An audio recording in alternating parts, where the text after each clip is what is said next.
माना अगम है, अपावन कुटिल है। माना अगम है, अपावन कुटिल है। सब कुछ है लेकिन हम हैं तुम्हारे। अगर नाथ देखोगे अब गुण हमारे, हम कैसे भव से लगेंगे किनारे। अगर नाथ देखोगे, अगर नाथ देखोगे।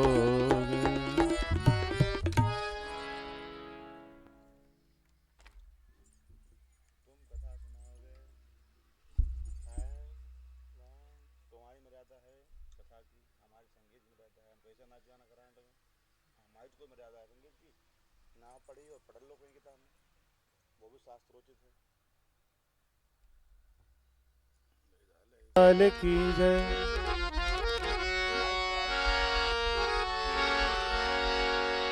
ओ मोटे मोटे नैनन के तू और मीठे मीठे बैनन के तू, सांवरी सलोनी सूरत के तू, और ये प्यारी प्यारी मोहिनी मूरत के तू। कजरारे मोटे मोटे तेरे नैन,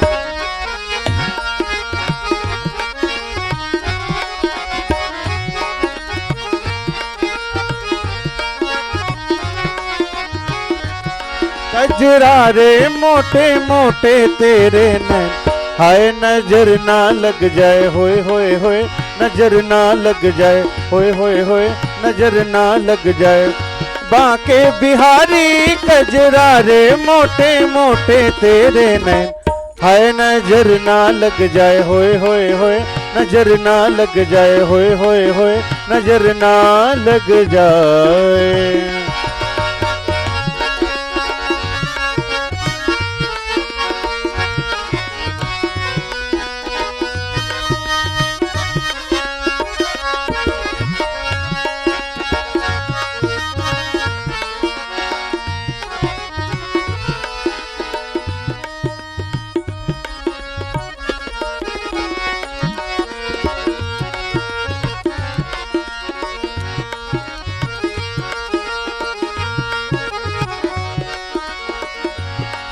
काजल की कोरे होए होए होए, काजल की कोरे होए होए होए, मेरा जिगर मरोरे होए होए होए, मेरा जिगर मरोरे। मैं तो हारी रे कजरारे मोटे मोटे तेरे नैन। हाय नजर ना लग जाए होए होए होए, नजर ना लग जाए होए होए होए, नजर ना लग जाए। बांके बिहारी कजरारे मोटे मोटे तेरे नैन। हाय नजर ना लग जाए होए होए होए, नजर ना लग जाए होए होए होए, नजर ना लग जाए।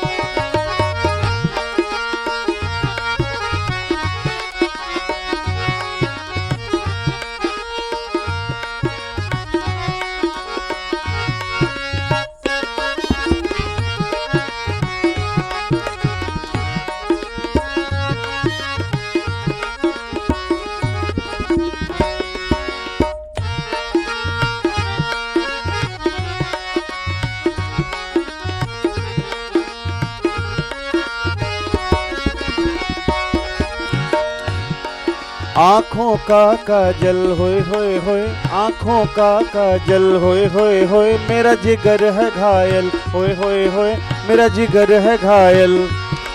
तेरे प्यार में पागल होए होए होए, तेरे प्यार में पागल। करी डारी रे कजरा रे मोटे मोटे तेरे नैन। हाय नजर ना लग जाए ओए होए होए, नजर ना लग जाए ओए होए होए, नजर ना लग जाए।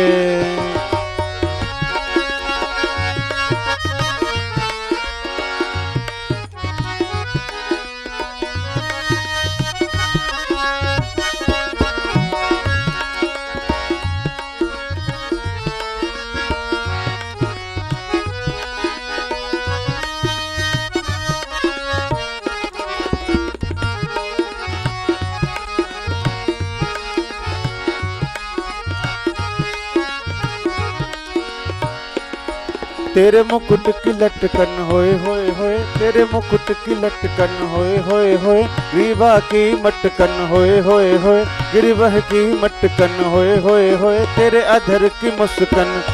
बलिहारी रे कजरा रे मोटे मोटे तेरे नैन, हाय नजर ना लग जाए होए होए होए, नजर ना लग जाए ओए होए होए, नजर ना लग जाए।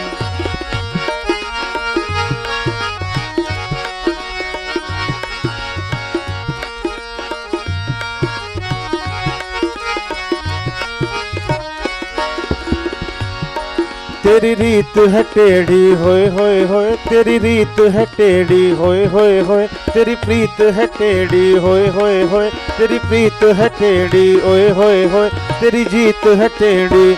मैं तो हारी रे कजरा रे मोटे मोटे तेरे नैन, हाय नजर ना लग जाए ओए होए होए, नजर ना लग जाए ओए होए होए, नजर ना लग जाए। बांके बिहारी कजरा रे मोटे मोटे तेरे नैन, हाय नजर ना लग जाए ओए होए होए, नजर ना लग जाए ओए होए होए, नजर ना लग जाए। बोलिए बांके बिहारी लाल की जय हो।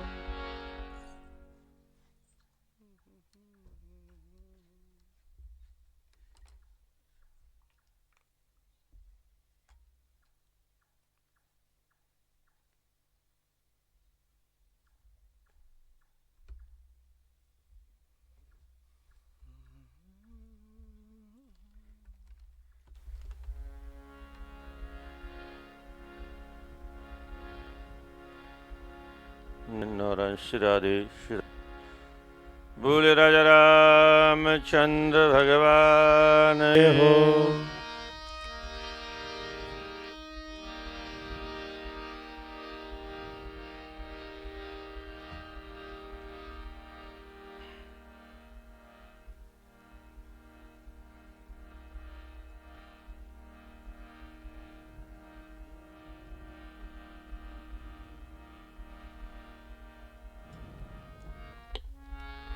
श्री राम शरणं समस्त जगतां, रामं विना का गति, रामेण प्रतिहन्यते कलिमलं, रामाय कार्यं नमः। रामात्रस्यति कालभीमभुजो, रामस्य सर्वं वशी, रामे भक्तिरखण्डिता भवतु मे, रामत्वमेवाश्रय।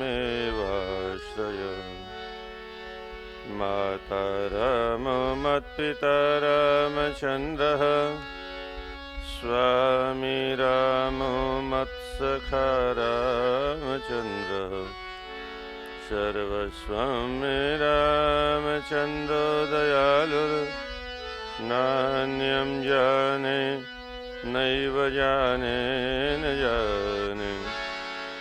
यत्र यत्र रघुनाथकीर्तनं, तत्र तत्र कृतमस्तकाञ्जलिं, बाष्पवारि परिपूर्णलोचनं, मारुतिं नमत राक्षसान्तकम्।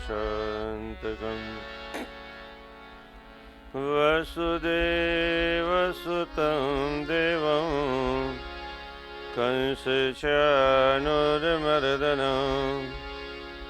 देवकी परमानन्दं, कृष्णं वन्दे जगद्गुरुं, कृष्णं वन्दे जगद्गुरुं।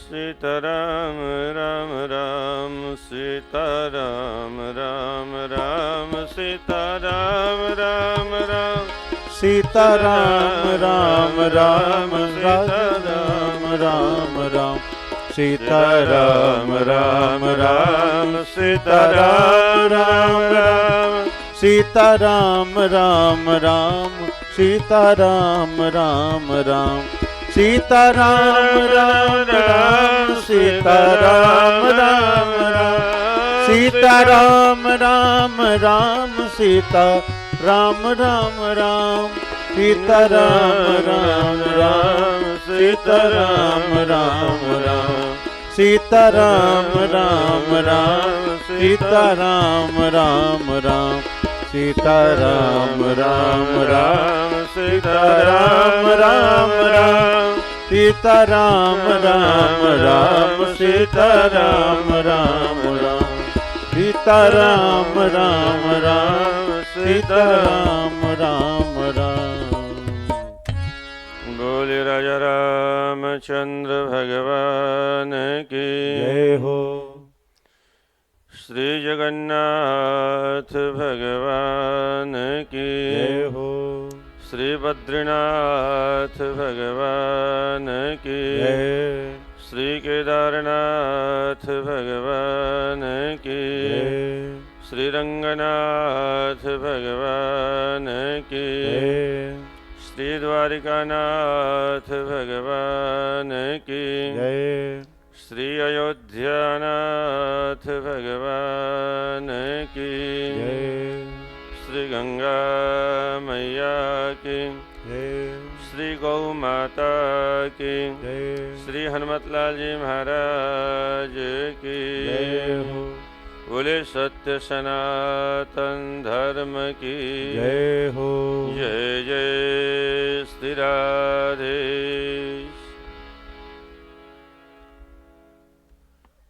प्रभु की अहेतु की कृपा से हम आप इस परम पावन नवरात्रियों के शुभ अवसर पर भगवान राघवेंद्र सरकार की रसमयी कथा का रसपान करने के लिए महर्षि वाल्मीकि के द्वारा विरचित वाल्मीकि रामायण की कथा को कथन और श्रवण करने का सौभाग्य प्राप्त कर रहे हैं। प्रातःकाल की कथा में आपने भगवान राघवेंद्र सरकार किस प्रकार से अयोध्या से विदा होते हैं। अगर राम चाहते तो कोई उनको रोकने वाला नहीं था, वो राज सिंहासन पर बैठ सकते थे, प्रजा उनके साथ थी, दशरथ जी के साथ कोई नहीं था, केवल मंथरा और कैकेयी के अलावा। फिर भी भगवान राम ने एक मर्यादा की स्थापना की। मानव धर्म किसे कहते हैं, मनुष्य किसे कहते हैं। किसी भी संकट की घड़ी में, आपत्ति की घड़ी में मनुष्य को कैसा आचरण करना चाहिए। और हमारे यहाँ ऐसे ऐसे ग्रंथों के उपलब्ध होने के बाद में भी आज हमारा परिवार विखंडित होता जा रहा है। उसका एक ही कारण है, इन ग्रंथों को हम पढ़ते नहीं। अच्छा, बिना ग्रंथ पढ़े कोई डॉक्टर बन जाएगा क्या? वकील बन जाएगा? दवाओं का ज्ञान हो जाएगा?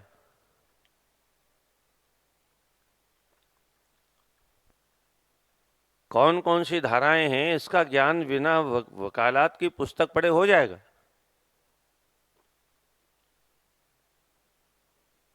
कपड़ा बनाना भी गुरुजनों के पास में बैठ करके सीखना पड़ता है। कुछ भी सीखना, कोई भी काम करना हो, गुरुजनों के पास बैठ के सीखना पड़ता है।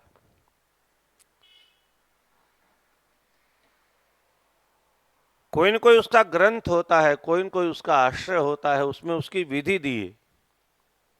सनातन धर्म को जानने के लिए भी सनातन धर्म के ग्रंथों को पढ़ना पड़ेगा। और दुर्भाग्य से हम भारतीयों को अपने धर्म से दूर करने के लिए अंग्रेजों ने एक षड्यंत्र रचा। इनको लंबे समय तक गुलाम बनाना है, तो एक ही तरीका है, इनकी शिक्षा बदल दो। शिक्षा ही मूल होती है। आपको इस विषय में जानना हो तो आपकी मोबाइल में यूट्यूब पड़ा होगा। लॉर्ड मैकाले ने जो अपनी ब्रिटिश पार्लियामेंट में भाषण दिया, उसके बाद में ही शिक्षा लागू की गई। और मजे की बात यह है कि अंग्रेज तो चले भी गए, पर हम उसके बाद में भी गुलाम रह गए उस शिक्षा की वजह से। क्योंकि शिक्षा नहीं गई, वो तो चले गए। उनकी शिक्षा को यथावत रख लिया गया, उनके कानूनों को यथावत रख लिया गया। जिन कपड़ों की गांधी होली जलाते थे, वो कपड़े भी आज वैसे के वैसे जिंदे हैं। कुछ भी नहीं बदला। केवल बदला हुआ तो गोरे अंग्रेजों की जगह काले अंग्रेजों ने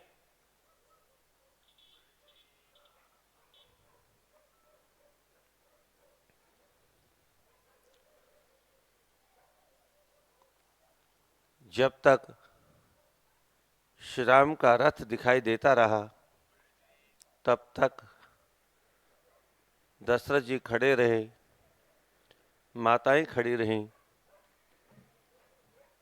और जैसे ही रथ दिखना बंद हो गया, धूली दिखाई देती रही, तब तक खड़े रहे, और धूली भी दिखना बंद हो गई तो बेहोश होके गिर पड़े। न पश्यति रजोप्यस्य यदा रामस्य भूमिपः तदार्तस्य विषण्णस्य पपात धरणी तले। धरती पर पछाड़ खा के गिर पड़े।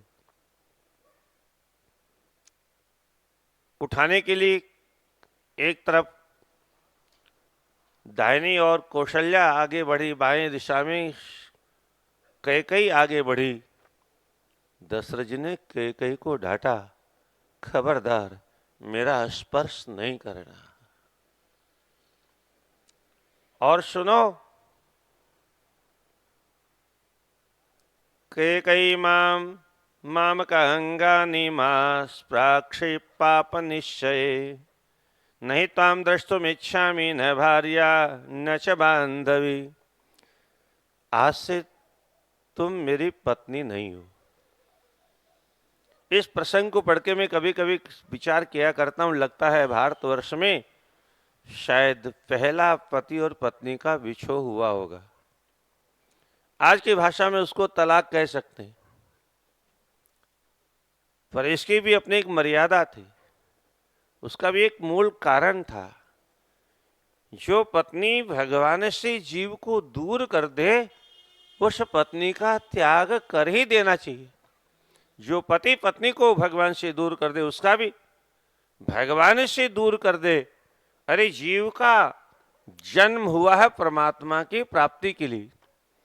ईश्वर अंश जीव अविनाशी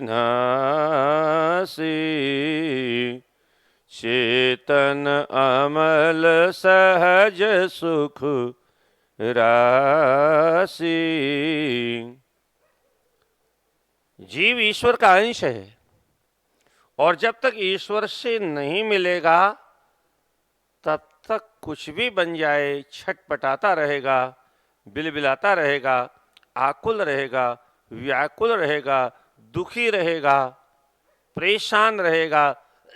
कभी शांति की अनुभूति नहीं होगी।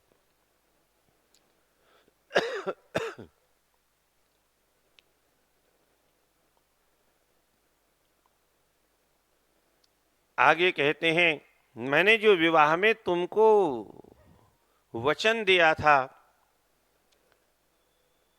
वो वचन वापस लेता हूं, क्योंकि तुम्हारे जैसे रामद्रोही से अब मेरा कोई संबंध नहीं। इतना ही नहीं, तुम्हारी ही तरह से अगर तुम्हारा बेटा, वह भी अगर तुम्हारे मत में शामिल हो, वह भी अगर रामद्रोही हो, उसने भी अगर राम को वन में जाने का षड्यंत्र रचा हो, वह भी अगर उसमें शामिल हो, तो भरत मुझे तर्पण नहीं करे, भरत मेरे मृत शरीर का भी स्पर्श नहीं करे, क्योंकि जो राम द्रोही है उसके हाथ से कोई भी और्ध्वदेहिक क्रिया भी संपन्न नहीं होनी चाहिए।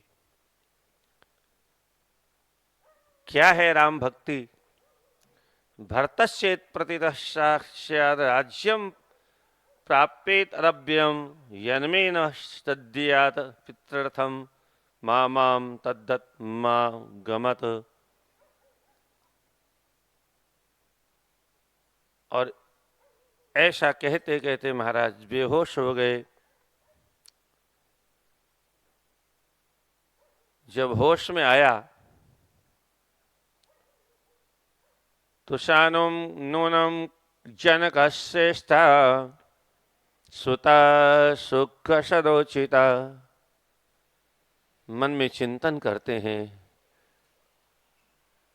बिना पादत त्राण के मेरा राम वन में कांटों में कैसे चलेगा, कुलवधु सीता कांटों में कैसे चलेगी, आदि आदि चिंतन करते हुए और फिर कौशल्या से कहते हैं, कौशल्या, सेवकों से कहते मुझे कौशल्या के भवन में पहुंचा दो, मुझे यहां घुटन हो रही है, अब कैकेयी के भवन में नहीं रहना चाहता। कौशल्याया गृहम शीघ्रम राम मातुर्नयन्तु माम नयन्यत्र ममाश्वासो हृदयस्य भविष्यति। मेरे हृदय में शांति नहीं मिल रही यहां पर। यह रामद्रोही है, रामद्रोही का संग नहीं करना चाहिए। पहले मालूम होता तो पहले ही मैं त्याग कर देता इसका। सेवकों ने महाराज को उठाया है, कौशल्या के यहाँ पहुंचा दिया और वहां पहुंच करके महाराज कहते हैं, कौशल्या तुम कहाँ हो? मुझे दिख नहीं रहा है, मेरा स्पर्श करो। न त्वाम पश्यामि कौशल्ये साधु माम पाणिना स्पृशः रामम में अनुगतः दृष्टिर अद्यापि न निवर्तते। कितनी अद्भुत बात है।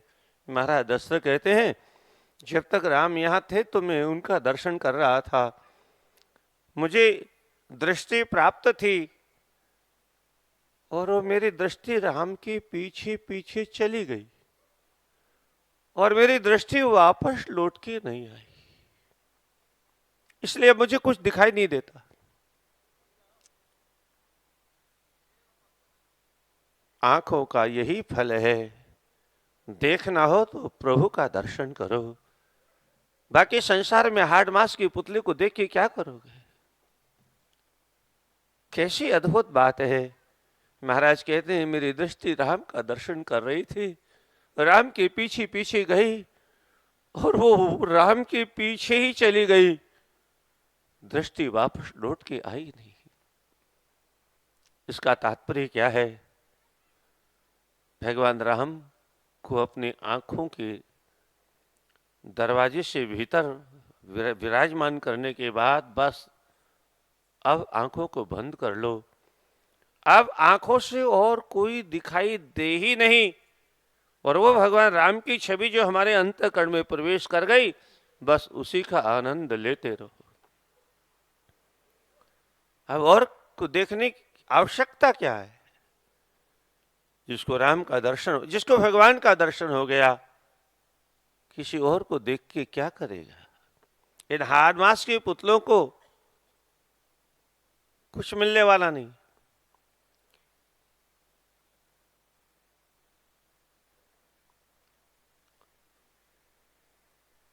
यथास्मिन् नगरे राम शरण भेक्षम गृहे वशे। महारानी कौशल्या बहुत दुखी है राम के बिना। कौशल्या यहां तक कहती है, मेरा राम अगर अयोध्या में रह करके किसी गली में भीख भी मांगता रहता तो कम से कम मेरे सामने तो रहता। भले कैकेयी उससे भीख मंगवाती अथवा अन्य कोई काम करवा लेती तो भी मुझे कष्ट नहीं होता, कम से कम मेरा राम मेरी आंखों के सामने होता। दातुम अपि दासम ममात्मजम। यहां उसे कोई सेवक का काम भी मिल जाता। पातित्वा तु केकय्यः रामं स्थानादिधिष्ठतः प्रविष्टो रक्षसां भागः पर्वणि वाहिताग्निना। मैंने देवताओं का कितना अर्चन किया, पूजन किया, वंदन किया, नमन किया, स्तवन किया, सब व्यर्थ चला गया। अयम हिमां दीपयते द्यवहने तनुज शोक प्रभवो ममाहितः महीमिमां रश्मिभिः रुत्तम प्रभो यथा निदाघे भगवान दिवाकर। आज राम के वियोग का ताप मुझे सूर्य से भी ज्यादा जला रहा है। मैं राम का कब दर्शन करूंगी? बड़ा लंबा अध्याय है जिसमें माँ एक ही बात कहती है, कदा पाणी सहस्त्राणी राज मार्गे ममात्मजो। कब मेरे पुत्र राम का दर्शन में इस राजभवन में अथवा अयोध्या की वीथिकाओं में चलता हुआ दर्शन करूंगी? कब मेरी आंखें सफल होगी? नहीं में जीविते किंचित सामर्थ्य कल्पिते। राम के बिना मुझे जीना अच्छा नहीं लगता है। अपश्यन्त्यः प्रियम पुत्रम लक्ष्मणम च महाबलम। बिना राम का को देखे, बिना सीता को देखे, बिना लक्ष्मण को देखे बहुत ज्यादा जब कौशल्या रुदन करने लगी तो सुमित्रा समझाती है, बहन संकट की घड़ी आई है, टल जाएगी और राम के बारे में चिंता करने की जरूरत नहीं है, बहू के बारे में चिंता करने की जरूरत नहीं है। तुम्हारा लक्ष्मण है ना साथ में, लक्ष्मण के रहते कोई आपत्ति कोई विपत्ति राम का स्पर्श भी नहीं कर सकती। लक्ष्मण रक्षा में है। धनुर्ग्रह वरो यस्य बाण खड़गा अस्तभृत स्वयं लक्ष्मणो व्रजति अग्रे तस्य किम नाम दुर्लभम। जिसके आगे आगे लक्ष्मण चल रहा हो, लक्ष्मण जैसा भाई जिसकी रक्षा में हो, उसका कोई अनिष्ट कैसे कर सकता है? इधर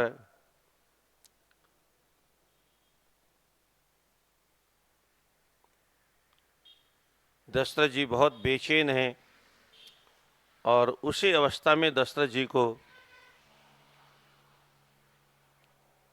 बहुनां वितता यज्ञा द्विजानां चैहा गताः तेषां समाप्तिरायात्ता तव वत्स निवर्तते। श्री राघव, तुम्हारे आने के बाद में ही जितने मैंने यज्ञ इत्यादि प्रारंभ किए थे, तुम्हारे आने के बाद में पूर्णाहुति होगी। उसके बाद में तब तक ये यज्ञ ऐसे ही चलते रहेंगे। दशरथ जी बार बार चिंतन कर रहे हैं, बार बार रुदन कर रहे हैं, होश में आते हैं, बेहोश हो जाते हैं। सारे अयोध्यावासी राम जी के पीछे जा रहे हैं। राम जी बार बार समझाते हैं पर कोई रुकने को तैयार नहीं। बड़े बड़े वृद्ध ब्राह्मण हैं, कहते राघव हमारे बाल श्वेत हो गए हैं, हमारी बात मानो, अयोध्या लौट चलो। पर भगवान राम अयोध्या लौटने को तैयार नहीं। हाँ, इतना अवश्य किया, जब अयोध्या के बड़े बुजुर्ग वृद्ध रथ के पीछे पीछे दौड़ रहे थे तो राम जी को लगा इतने बड़े बूढ़े मेरे पीछे पीछे पैदल भाग रहे हैं, मैं रथ में बैठा हूं, ये उचित नहीं है। भगवान राम रथ से नीचे आ गए और ब्राह्मणों के और अयोध्या वासियों के साथ साथ चलने लगे। जब राम जी नीचे उतरे तो सीता जी भी नीचे आ गई, लक्ष्मण भी पैदल चल दिए। रथ खाली जा रहा है। कैसी कैसी मर्यादाएं हैं, हर जगह मर्यादा की स्थापना है। बड़े लोग नीचे बैठे हो तो ऊपर बैठने की परंपरा नहीं। वो लिख गए लोग, सासू चूल्हे बहू पीड़े ससुरा घूंघट काटेगा, रामचंद्र कहे गए सिया से, ऐसा कलयुग आएगा। शर्म जिसको आएगी वो घूंघट निकाल लेगा, बहू को तो आने वाली नहीं, क्योंकि पढ़ी लिखी। इसी का नाम पढ़ाई है? बेशर्म हो जाना। अगर इसी का नाम पढ़ाई है तो ऐसी पढ़ाई की कोई जरूरत नहीं है। शिक्षा का मतलब सभ्य होना, शिस्त होना, समझदार होना, बुद्धिमान होना, ज्ञानी होना। पर हम देख रहे हैं वो शिक्षा ऐसी विलक्षण है, जो जितना ज्यादा पढ़ लेता है उतना बेकार हो जाता है, उतना मर्यादाहीन हो जाता है, उतना संस्कार विहीन हो जाता है, उतना ही नंगा घूमने लगता है। राधे राधे। है अभी कौन सी शिक्षा है? पढ़ने लिखने के बाद में मनुष्य पशु की तरह से नंगा रहने लगता है। भगवान कहते हैं कोई बात नहीं, तुमको कपड़े अच्छे नहीं लगते तो इस बार तो गलती से तुमको हमने मनुष्य बना दिया, अगली बार तुमको पशुओं की योनि में भेज देंगे तो कपड़े की जरूरत पड़ेगी ही नहीं। क्या झगड़ा खत्म? नहीं चाहते हो? ऐसी जगह जन्म देंगे कपड़े की आवश्यकता नहीं पड़ेगी। गंदगी खाते पीते हो तो ऐसा जन्म देंगे कि नाली में ही पड़े रहोगे पुट, और नाली में ही खाद्य पदार्थ खोजोगे, गंदगी खाओगे, गंदगी ही तुम्हारे बाहर लिपटी रहेगी, गंदगी ही तुम्हारे भीतर होगी।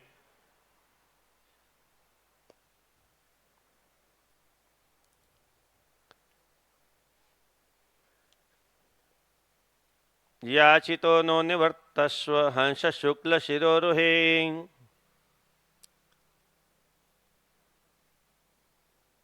अयोध्या वासियों को बहुत प्रयास किया, लौटे नहीं, तब भगवान राम ने तमसा के तट पर रात में विश्राम किया।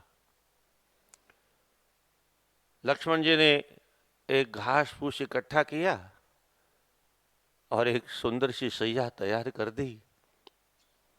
उस सैया को तैयार करते समय लक्ष्मण जी फूट फूट के रो रहे। कितने सुंदर पलंग पर प्रभु विश्राम करते थे, आज से इस बिस्तर पर जो सारे शरीर को छलनी छलनी बना देगा। पर सज्जनों, धर्म की रक्षा करने के लिए बहुत संकट सहने पड़ते हैं। धर्म अर्थात परमात्मा उस मनुष्य की परीक्षा लेते हैं जो धर्म के मार्ग पर चलता है, और धर्म के मार्ग पर चलता हुआ प्राणी ही धर्म का पालन करते करते परमात्मा तक पहुंचता है। इसके लिए परमात्मा परीक्षा लेते हैं।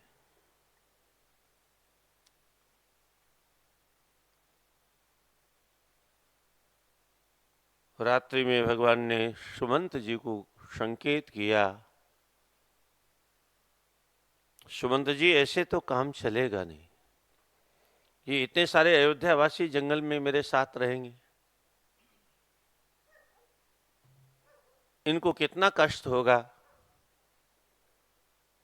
इतना खाद्य पदार्थ कहां से आएगा जंगल में, रहने की सोने की व्यवस्था कैसे होगी।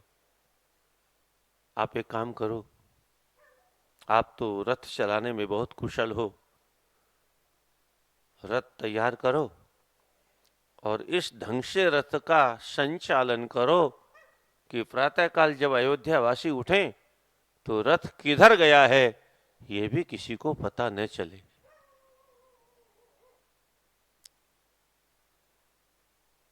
ऐसा ही किया। राम जी तो चले गए। प्रातःकाल अयोध्यावासी उठे और जब राम जी का दर्शन नहीं हुआ, सब अपना माथा पकड़ के छाती पीटने लगे, नींद को दोष देने लगे। हाय हाय, हम थक गए और थक करके इतने बेहोश हो गए अगर ये नींद नहीं आती तो राम हमारे बीच में से नहीं जाते। उठ जाग मुसाफिर भोर भई, आप लोग गाते हो ना, अब रे न कहाँ जो सोवत है, जो सोवत है सो खोवत है, जो जागत है सो पावत है। आज का मनुष्य तो जगा हुआ है तब भी सोया हुआ है। जैसे सोए मनुष्य को कोई भी किसी प्रकार का ज्ञान नहीं होता है, ऐसे ही जगे हुए मनुष्य को भी कुछ भी ज्ञान नहीं। ज्ञान कहां से होगा? ज्ञान का भंडार तो शास्त्र है,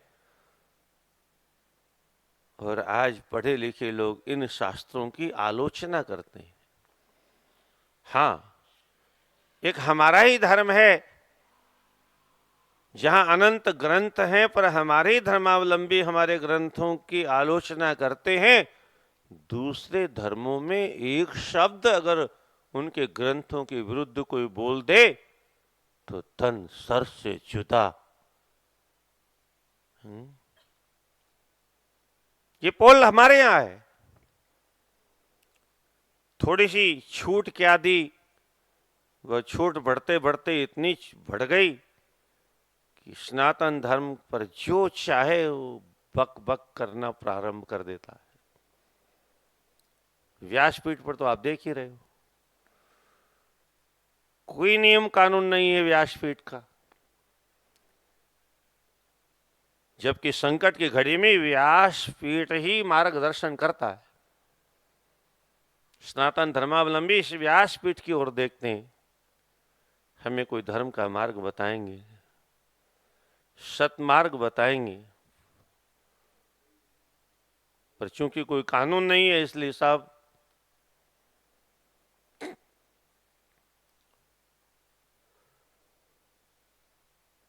धिगस्तु खलु निद्राम ताम यया अपहत चेतसः नाद्य पश्यामहे रामम प्रतुष्कम महाभुजम।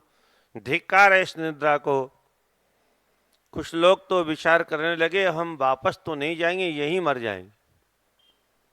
फिर लोगों ने समझा बुझा करके वापस लौट आए, और जो वापस लौट आए तो नगर की स्त्रियों ने मतलब उनकी धर्म पत्नियों ने उनको बहुत डांटा, बहुत तिरस्कार किया उनका, बहुत आलोचना की उनकी।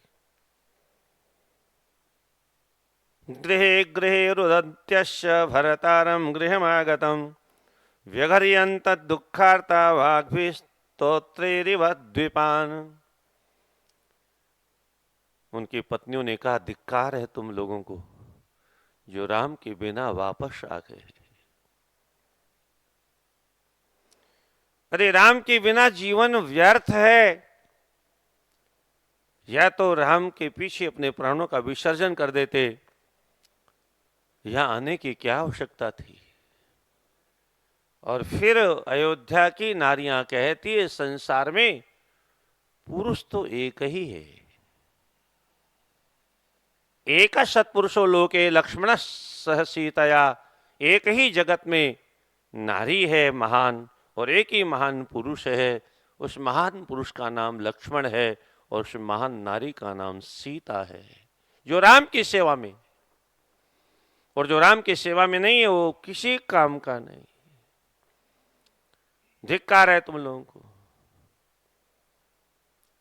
अयोध्यावासी चिंतन करते हैं, हमारे राम बहु सीता लक्ष्मण जिस नदी में नहाएंगे वह उस नदी का भाग्य खुल जाएगा, जिस सरोवर में जल पिएंगे उसका भाग्य खुल जाएगा, जिस वृक्ष के नीचे विश्राम करेंगे उसका भाग्य खुल जाएगा, और जिस वृक्ष के कंद मूल फल स्वीकार करेंगे वो बहुत भाग्यशाली होंगे। जिस पर्वत पर विचरण करेंगे, जिस जंगल में विचरण करेंगे, अकाले चापि मुख्यानि पुष्पाणि च फलानि च,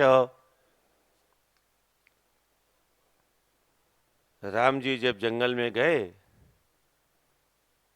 तो जैसे आम का सीजन नहीं था, फिर भी आम के फल लग गए। अमरूद का सीजन नहीं था, अमरूद में फल आ गए। कोई भी वृक्ष ऐसा नहीं था जिसमें फल नहीं थे।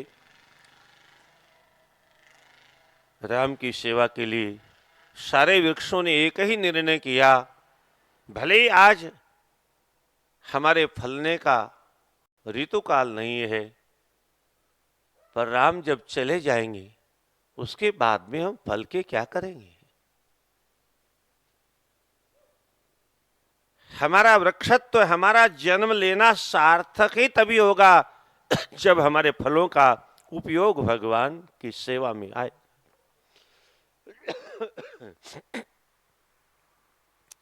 इसलिए अकाले चापि मुख्यानि, बिना समय के ही सारे वृक्षों ने फल देना प्रारंभ कर दिया। और आपको मालूम होना चाहिए, जिस काल में हमारे इन पर्वतों में, हिमालय के कंदराओं में, इस हिमाचल में, हिमाचल का क्या अर्थ होता है मालूम है? क्या अर्थ होता है हिमाचल का? है? है? हिम मानी बर्फ। क्या?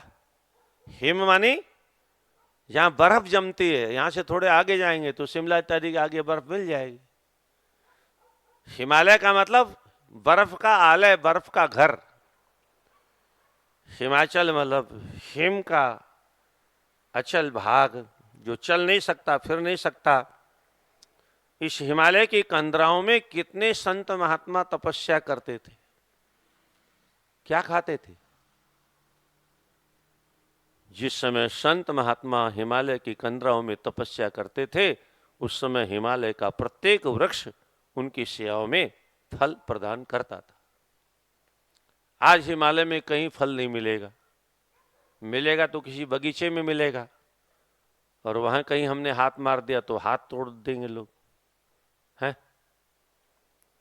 स्वतः वृक्षों ने फलना बंद कर दिया। क्यों? जब कोई तपस्वी, कोई योगी, कोई ऋषि, कोई महर्षि तपस्या करता ही नहीं है, तो हम फल के क्या करेंगे? तो जंगल में आज कोई फल मिलता ही नहीं।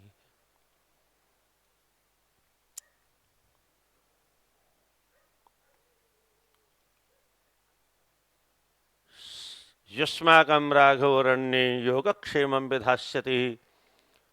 अयोध्या में रहने वाली देवियां कहती हैं, चलो अब हम वहीं चलते हैं जहां हमारे राम हैं। हमारा योगक्षेम वो स्वीकार करेंगे, हमारी रक्षा करेंगे। नारियों ने कहा हम सीता जी की सेवा में रहेंगे, पुरुषों ने कहा हम राम की सेवा में रहेंगे। भगवान राघवेंद्र सरकार ग्रामवासियों की चर्चा को सुनते हुए दूर से ही अवध से प्रणाम करके आज्ञा मांगते हुए वेदश्रुति नदी के निकट दर्शन करते हुए गोमती और चंदिका नदी को पार करते हुए, और फिर सुमंत से कहा आप अब वापस पधारो। सुमंत रोने लग गए, जैसे कोई छोटा सा बालक रोता हो अपने माता पिता से बिछुड़ते समय। और सुमंत जी कहते हैं मैं आपके बिना वापस नहीं जाऊंगा। जिस रथ में मैं आपको लेके आया हूं उसी रथ में आपको वापस लेके जाऊंगा। 14 वर्ष तो बात बात में बीत जाएंगे। गंगा के तट पर भगवान विश्राम कर रहे हैं। भुजाभ्याम साधुवृत्ताभ्याम पीड़यन वाक्यम अब्रवीत।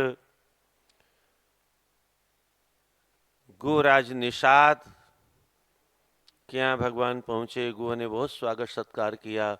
भगवान ने गुह का आलिंगन किया। सुमंत जी को बहुत समझाया, सुमंत जी जाने को तैयार नहीं। भगवान ने जबरदस्ती सुमंत जी को भेजा। इसके बाद में गुह ने तमाम प्रकार के कंद मूल फल आदि मंगवाए। भगवान राम ने कहा मैं कुछ भी स्वीकार नहीं करूंगा, मैं तपस्वी वेश में आया हूं, बुरा नहीं मानना मित्र, किसी का दिया हुआ कुछ भी स्वीकार करने का आदेश नहीं है। तपस्वी स्वयं दासः तपस्विनः, तपस्वी स्वयं दास होते हैं, किसी की सेवा स्वीकार नहीं करते।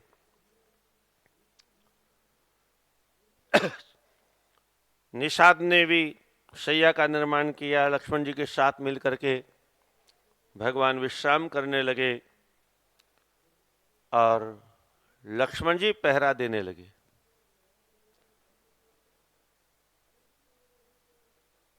निषाद ने लक्ष्मण जी से कहा, आप विश्राम करो।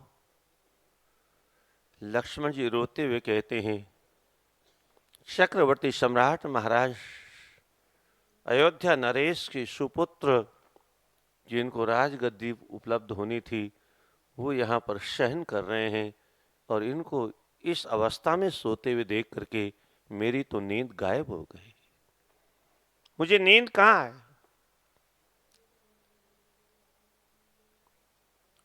उसके बाद में रोते हुए कहते हैं, राम के बिना माँ कौशल्या कैसे जीवित रहेगी? भैया के बिना पिताश्री दशरथ जी जीवित रहेंगे कि नहीं रहेंगे, इसमें संदेह। मानो लक्ष्मण जी भविष्यवाणी कर रहे हैं। हम जब लौट के आएंगे तब महाराज मिलेंगे कि नहीं मिलेंगे, कोई निश्चित नहीं है। विनष्टे नरपतो पश्चात कौशल्या विनश्यति, और महाराज श्री का शरीर शांत हो जाएगा तो माँ कौशल्या भी नहीं रहेगी, माँ सुमित्रा भी नहीं रहेगी। सिद्धार्थः पितरम वृत्तम तस्मिन् काले उपस्थिते, ऐसा विकराल काल उपस्थित हो गया।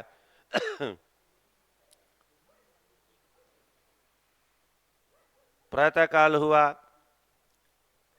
निषाद ने कहा, भगवान कोई सेवा, बोलो नाव मंगाओ। तुलसीदास जी ने केवट का प्रसंग बहुत विधि से लिखा है। केवट रात में पहरा दे रहा था और पहरे देते समय निषाद और लक्ष्मण जी का संवाद सुना उसने। सखा परम परमार्थेहु, मन क्रम वचन राम पद नेहु। ये वाक्य जब सुना तो निषाद ने जितना ग्रहण किया उतना ग्रहण किया, पर केवट ने पूरा का पूरा ग्रहण कर लिया। लक्ष्मण जी कहते हैं, हे मित्र, सबसे बड़ा परमार्थ क्या है? परमार्थ मतलब सबसे बड़ा जीव का प्रयोजन क्या है, लक्ष्य क्या है? मन क्रम वचन राम पद नेहु। मन से, वचन से, कर्म से भगवान राम के चरणों में प्रेम हो जाए, यही जीवन का लक्ष्य है। और अगर ऐसा नहीं हुआ तो फिर वह जीवन किसी काम का नहीं है। जो मानव बनने के बाद में राम का नहीं, वो किसी काम का नहीं। केवट ने निश्चय कर लिया, अब मुझे राम के चरणों को ही, उन्हीं की शरण में जाना है। और प्रातःकाल जब नौका मंगाई भगवान ने, आवाज दी केवट को, तो केवट कहता है, मैं आपको अपनी नाव में नहीं बैठाऊंगा। कहे तुम्हार मर्म में जाना, शरण कमल रज कह सब कहीं, मानुष करनी मूरी कछुआही। छोट शिला भई नारी सुहाई, पाहन तेन काट कठिनाई। ये एक तो नाव है मेरी, और वही कहीं लुगाई बन गई तो एक घरवाले का पेट भरते भरते तो परेशान हूं, और दूसरी आ गई तो झगड़ा और होगा घर में। कमाई तो वैसे खत्म हो गई। नौका ही तो साधन है जिससे परिवार का पेट पालता हूं, और नौका तो लुगाई बन जाएगी, घरवाली बन जाएगी। पेट भरने का साधन समाप्त हो जाएगा। छोट शिला भई नारी सुहाई, पाहन तेन काठ कठिनाई। इसलिए जो प्रभु पार अवश्य गाचहु, अगर जाना ही चाहते हो तो फिर अपने चरणों को धोने की आज्ञा दो। भगवान ने जब देखा कोई रास्ता नहीं है, केवट मचल गया है, और भक्त जब मचल जाता है तो भगवान विवश हो जाते हैं अपने भक्त के सामने। भगवान की हार हो जाती है, भक्त की विजय हो जाती है। और भगवान ने कहा ठीक है, बेगी आनु जल पाए पखारू, हो तो विलंब उतारो पारो। बेगी आन जल पाए पखारू, भगवान ने क्या आदेश दिया? जल्दी से जाओ, जल लेके आओ। भगवान का तात्पर्य था गंगा जल ले आओ, पर केवट गंगा जल लाया नहीं। केवट दौड़ के घर गया और घर वाले से बोला कोई अच्छा सा सुंदर सा बर्तन दो ना, साफ सुंदर। क्या करना है? बोले अयोध्या नरेश के सुपुत्र राम आए हैं, उनके चरणों को धोना है। घर वाली बोली तो ये सुंदर सा पात्र ले जाके क्या करोगे? बोले देखो अगर राजकुमार है, उनके पैर धोना गंदे मंदे पात्र में।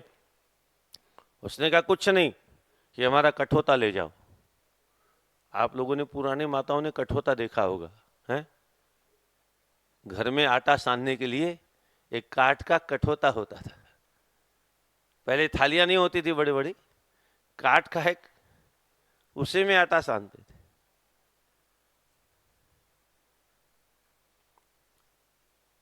पानी कठवता भर ले आवा, पानी का कठोता भर के ले आया। केवट ने कहा ये तो बहुत गंदा है, कहीं कहीं से बीच में से लकड़ी फट भी जाती है, आटा घुसा हुआ है बीच बीच में। बोले आप तो ले जाओ। बोले पात्र क्यों नहीं देती? बोले देखो, पात्र में अगर प्रभु के चरणों को धोगे तो एक ही बार चरणामृत मिलेगा, पर इस कठोता में धोगे तो ये चरणामृत को पी लेगा, और जब पी लेगा तो जब भी आटा सानेंगे तो राम के चरणामृत का रस उसमें उपलब्ध होगा। केवट ने कहा अरे तू तो बड़ी बुद्धिमान है, हैं? बिना पढ़ी माता ही इतनी बुद्धिमान होती थी। कैसा गणित निकाला? कठोता पानी पी लेगा, जब जब आटा सानेंगे तो राम के चरण का धोया हुआ जल उसमें समाविष्ट हो जाएगा।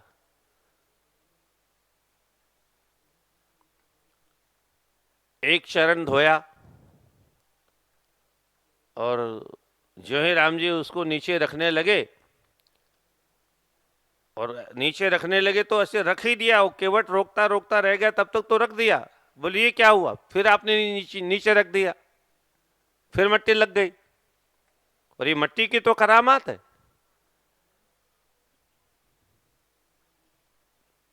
दोबारा धोया, फिर नीचे रखने, बोले नीचे मत रखो आप।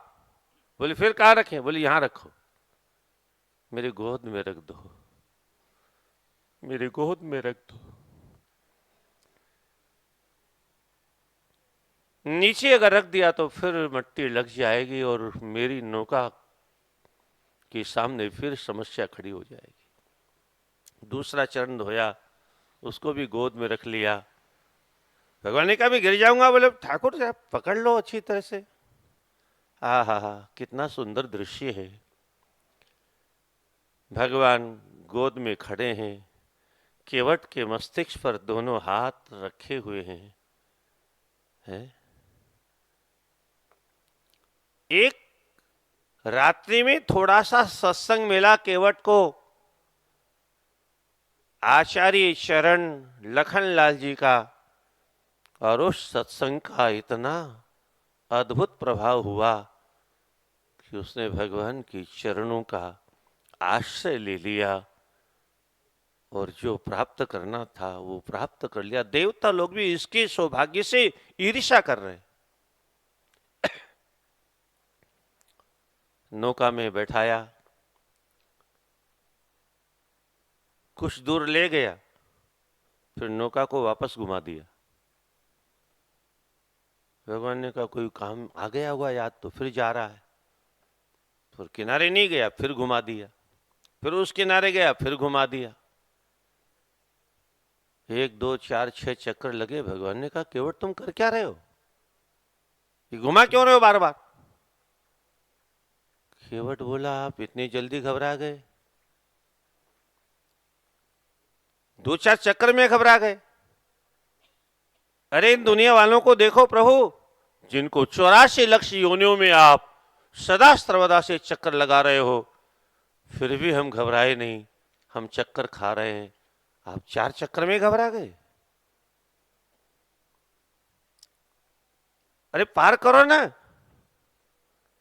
केवट ने कहा जय जय सरकार, मैंने सुना है 14 वर्षों के लिए आपको वन में रहना है, कुछ दिन अगर इस दास की नौका में रह लेंगे तो आपका क्या बिगड़ जाएगा,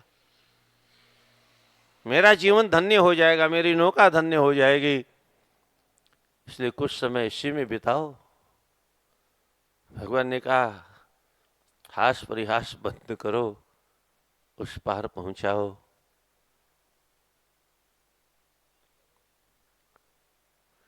यहां चढ़ने की विधि भी लिखी है।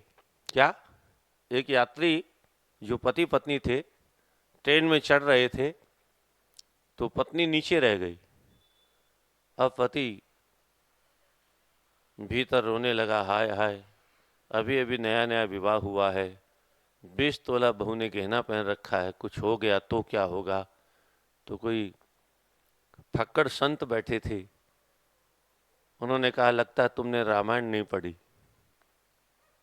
तो इसका रामायण से क्या संबंध है, पत्नी छूट गई तो छूट गई।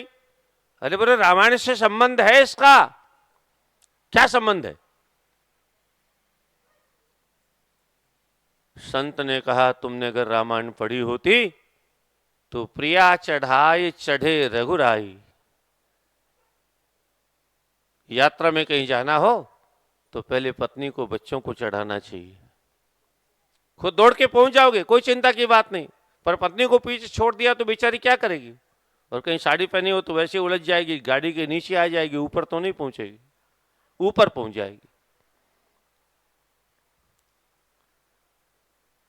इसलिए रामायण पढ़ना चाहिए। उतरने की पद्धति भी लिखी है। केवट ने उस पार जब नाव लगा दी, तब सबसे पहले भगवती माँ सीता जी नीचे उतरती हैं, श्री राघव नीचे उतरते हैं, फिर लक्ष्मण नीचे उतरते हैं। उतारते समय पहले नारी को आगे करो, चढ़ाते समय पहले नारी को आगे। इन शास्त्रों को आप पढ़ोगे तो हर समस्या का समाधान मिलेगा आपको। ध्यान से सुनिए, ये क्या है, ये शास्त्र हमारी जीवन की हर समस्याओं का समाधान है ये शास्त्र। और सुनिए, मानव जीवन के हर प्रश्नों के उत्तर हैं इन शास्त्रों में। प्रश्न चाहे जितने हो आपके पास में, सारे प्रश्नों का उत्तर इन ग्रंथों में है। आज तो आपके पास में इतने प्रश्न पैदा ही नहीं हो सकते। आज तो हम पूछते हैं कुछ पूछो, किसी को कोई प्रश्न पैदा ही नहीं होता, क्योंकि हम किसी बारे में कुछ जानते ही नहीं। कभी गलती से कुछ विद्यार्थी लोग प्रश्न कर देते हैं, गुरुजी ऐसा किसी ने पूछ दिया, इसका उत्तर क्या है। बाकी कोई प्रश्न जल्दी करता ही नहीं, अथवा संसार के फालतू प्रश्न करते हैं। हर प्रश्न का उत्तर हमारे ऋषियों ने, महर्षियों ने, हमारे पूर्वजों ने पहले से ही इन ग्रंथों में उटंकित कर दिया। तुम्हारे सामने जीवन में जो भी समस्या आएगी, इन ग्रंथों को खोल के देख लेना, हर समस्या का समाधान मिल जाएगा। जितने भी प्रश्न जीवन में आएंगे, हर प्रश्नों का उत्तर इन ग्रंथों में मिल जाएगा। पर क्या किया जाए, आज का वक्ता श्रोता, वक्ता कहता समय कम है, आपने सुना होगा क्या करें और सुनाते आपको, पर समय कम है। और श्रोता कहता हमारे पास में भी समय कम है। अच्छा, जिसके पास समय कम होता है उसको क्या कहते हैं? राधे राधे, उसको कमबख्त कहते हैं। क्या? वो कमबख्त होता है। अब जहां श्रोता भी कमबख्त हो, वक्ता भी कमबख्त हो, या कम वक्तों की टोली ही हो, फिर क्या होगा उनका, कैसे कल्याण होगा। जिंदगी जब तक रहेगी, फुर्सत न होगी काम से, वक्त कभी नहीं मिलेगा, वक्त निकालना पड़ेगा अगर जीवन की समस्याओं का समाधान करना है तो।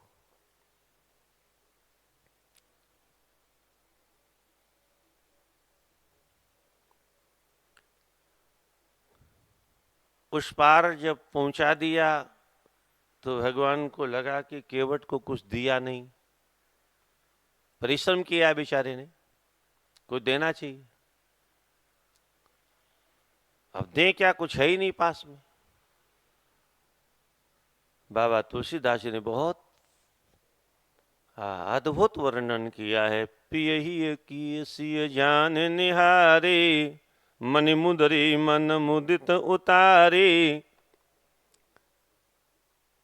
धर्म पत्नी कैसी होती है, पति के अंतःकरण में कोई बात आई और पत्नी तुरंत बिना कहे,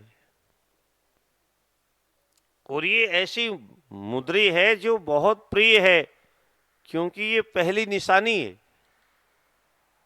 और पहली निशानी जब कोई पहनाई जाती है ससुराल वालों की तरफ से, पति के हाथों से अथवा ससुर इत्यादि के हाथों से, तो वो बहुत प्यारी वस्तु होती है।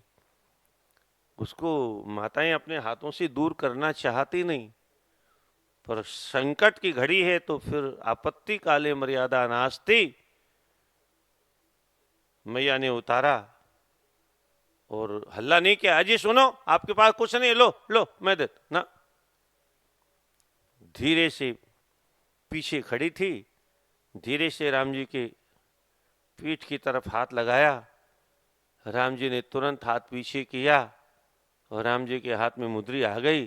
कहु कृपालु लेहु उतर आई। लो केवट, केवट चरण गए अकुलाई, नाथ आज में काहन पावा, मिटे दोष दुख दारिद दावा।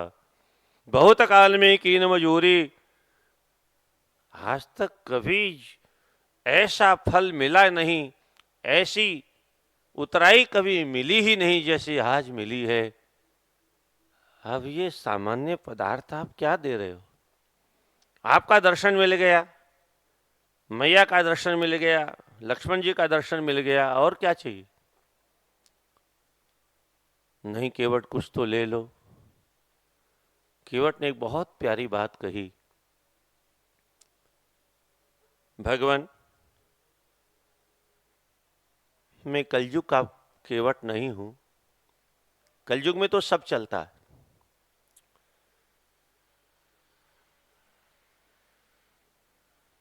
मेरे भाई ने ये अंगूठी पहनाई और मैं उतरवा लूं, ये कैसे हो सकता है। लक्ष्मण जी बोले तुम्हारे भाई ने अंगूठी पहनाई, क्या कह रहे हो केवट। बोले मैं सही कह रहा हूं। कैसे सही कह रहे हो। तो बोले एक बात बताओ छोटे सरकार, आपके भी चरण किसी ने धोए होंगे, मेरे पहले आज तो मैंने धोया, इसके पहले भी तो बड़े भैया के चरण किसी ने धोए होंगे। बोले हाँ धुले तो थे, किसने धोए। बोले जनक जी ने। तो एक बार पहली बार जो चरण धोए वो जनक जी ने धोए थे, और दूसरी बार चरण धोए तो मैंने धोए। एक भाई ने चरण धोने के बाद ये श्रृंगार के साधन अपनी बेटी को दिए, और दूसरा भाई जिसने चरणों को धोया है वो अपने दिए हुए गहनों को वापस उतरवा ले। ऐसा कलयुग थोड़ी आया है अभी, कलयुग में संभव है।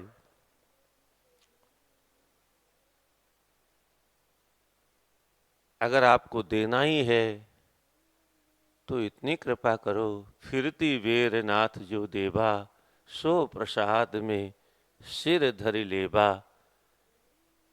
मतलब वचनों में बांध के कहते हैं लौटते समय इधर से जाना, तब कुछ ऋण रह गया तो चुकाते जाना, मतलब लौटते समय फिर आपका दर्शन मिल जाए, इतनी कृपा करना। बस उसी में उतराई मान लेंगे। गंगा पार होकर के मैया ने गंगा जी की प्रार्थना की, हम लोग बन जा रहे हैं माता श्री, लौट करके आएंगे तो आपकी पूजा करेंगे, आपके तट पर ब्राह्मणों को गौदान करेंगे, और आपके तट पर जितने भी मंदिर हैं भगवान के, उन सब का हम तीर्थ यात्रा में उनका दर्शन भी करेंगे। इस प्रकार से प्रार्थना करते हुए जा रहे हैं। चतुर्दशी वर्षाणि शैतस्य त्वया वने क्षणभूतानि यास्यन्ति सत्संख्यानि चान्यथा। भगवान गुह निषाद से कहते, निषाद एक काम करो, आज्ञा करो प्रभु, बट वृक्ष का दूध ले आओ। जय सरकार, बट वृक्ष का दूध का क्या करोगे? बोले हम तापस वेश विशेष उदासी 14 वर्ष राम वनवासी, तपस्वियों के भेष में हमें रहना है और तपस्वियों को अपने बालों में कंघी नहीं करनी चाहिए, इसलिए जटा में वो दूध लगा लेंगे तो जटा आपस में चिपक जाएगी। महात्माओं की जटा देखी होगी आपने, वो बट के दूध से उसको चिपकाते हैं। आजकल तो खैर और भी केमिकल आ गए हैं। ये कुंभ के मेले में हम लोग नाटक देखते हैं, पैसा लेते हैं उसका, बाल चिपकवाने का भी पैसा लगता है।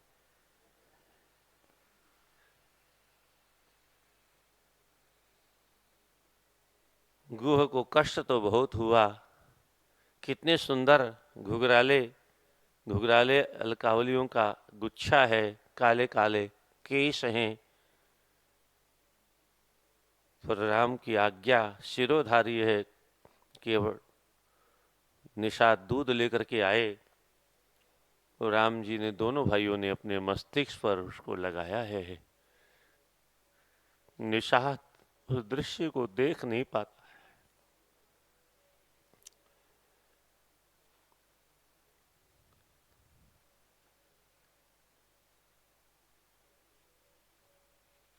आगे चल करके भरद्वाज जी का दर्शन करते हुए लक्ष्मण जी को एक बार राम जी ने फिर अयोध्या लौटने का आदेश दिया। लक्ष्मण जी लौटने को तैयार नहीं है। गंगा यमुना के संगम में भरद्वाज जी के आश्रम में पहुंचे, उनका आतिथ्य सत्कार स्वीकार किया, और वहां से जब आगे पहुंचे भरद्वाज जी के आश्रम से, भरद्वाज जी ने बहुत सुंदर स्वस्ति वाचन इत्यादि किया। वहां से आगे पहुंच करके वन की शोभा देखते हुए चित्रकूट के पास भगवान राम पहुंचते हैं और वहां महर्षि वाल्मीकि जी का दर्शन होता है। वाल्मीकि जी का आदेश प्राप्त करके चित्रकूट में प्रवेश करते हैं। लक्ष्मण को आदेश होता है, यहाँ पर्णकुटी की तैयारी करो, अब हम यहीं निवास करेंगे। लक्ष्मण जी ने कुटिया बनाना प्रारंभ किया तो देवता लोग भी कोल भिल वनवासियों का भेष बना करके आए और लक्ष्मण जी के साथ में लकड़ियां इकट्ठी की और झोंपड़ी बनाने में लग गए। देवताओं ने कहा, हमारे हाथ भी पवित्र हो जाएंगे, हमारी भी सेवा ठाकुर के, ये अवसर चूकना नहीं चाहिए। पर्णशाला तैयार हो गई और तब भगवान राम ने कहा, इंगूदी के फल ले आओ, हम वास्तु पूजा करेंगे। आपने गृह प्रवेश कभी किया होगा, पंडित जी को बुलाया जाता है, घर के देवता वास्तु होते हैं जो घर के नीचे उस घर को अपने पृष्ठ भाग पर उपस्थापित करके सुरक्षित रखते हैं। पूजा कराते समय लोग कछुआ रखते हैं नीचे, सर्प नाग रखते हैं, आदि आदि। तो वास्तु पूजन भगवान राम ने अपने हाथों से किया और हम सबको उपदेश दिया, इस बहाने से घर बनाओ तो वास्तु पूजन अवश्य करना चाहिए। सलक्ष्मण कृष्ण मृगम मेध्यम च प्रतापवान अचिक्षेप सौमित्रे समिद्धे जात वेदसे। वास्तु पूजन करने के बाद में वहां भगवान निवास करने लगे। नित्य प्रति संत महात्माओं का आगमन होने लगा, सत्संग प्रारंभ हो गया। अब जंगल में और करना ही क्या है? सुमंत जी जैसे तैसे अयोध्या लौट करके आते हैं। अयोध्या वासियों ने रथ देखा, दौड़ पड़े। सुमन जी कहाँ है राम, कहाँ है राम, कहाँ है? सुमन जी ने सबको सांत्वना दी, राम वापस नहीं आए। अब अयोध्या वासी रोते हुए कहते हैं,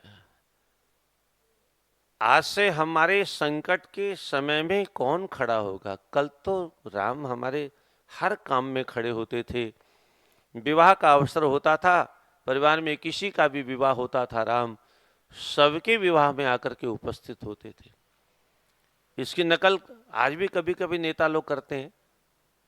हाँ? कोई कार्यक्रम होता है तो लोग आते हैं कभी कभी, पर ये सारी परंपराएं हमारे यहाँ पहले से शास्त्रों में विद्यमान है। दान यज्ञ विवाहेशु समाजेशु महत्सु च। समाज में कोई भी महोत्सव होता है, अब बिना राम के होगा, राम का दर्शन नहीं होगा 14 वर्षों तक। स राजमार्ग मध्य न सुमंत्र पिता ननः। अब जब राजमहल में जाने का अवसर आया तो सुमंत जी ने लज्जा के मारे अपना सर ढक लिया और महल में प्रवेश किया। सहरामेन्द्रिया तो बिना राम्यहागतः श्रुत किम नाम कौशल्याम क्रोशंतिम प्रतिवक्षरे।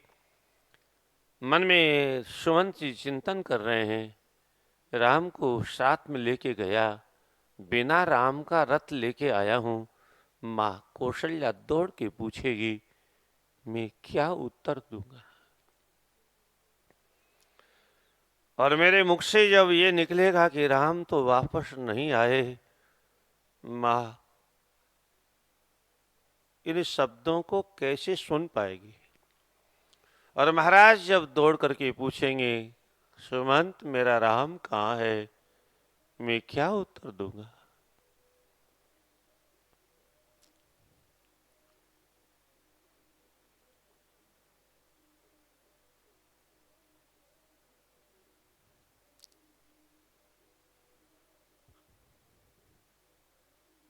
सुमंत जी भीतर पहुंचते हैं, सब घेर लेते हैं, महाराज के पास पहुंचते हैं, प्रणाम करते हैं।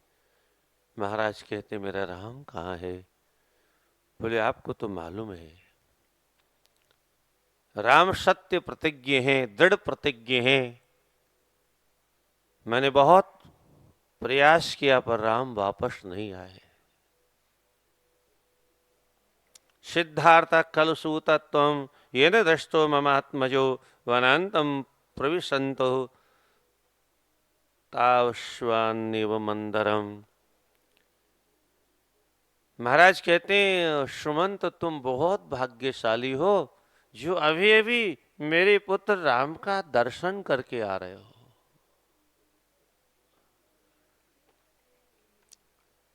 क्या कहा मेरे राम ने? महाराज प्रणाम कहा है और भरत के लिए आदेश दिया। मुझसे कहा भरत आए तो उससे मेरी तरफ से कहना, सभी माताओं को समान दृष्टि से देखे, किसी में भेदभाव नहीं करे, वृद्ध पिता की सेवा करे। और राजधर्म क्या है इसका भी राम जी ने उपदेश दिया। बहू ने क्या कहा? बोले, महाराज वो केवल रथ की तरफ देखती जाती थी और रोती जाती थी, एक भी शब्द कहना तो कुछ चाहती थी पर उसके मुख से एक शब्द निकला नहीं, केवल आंखों से अश्रु की धार बह रही थी। ठीक है सुमंत, मेरे लक्ष्मण ने क्या कहा मुझे वो बताओ।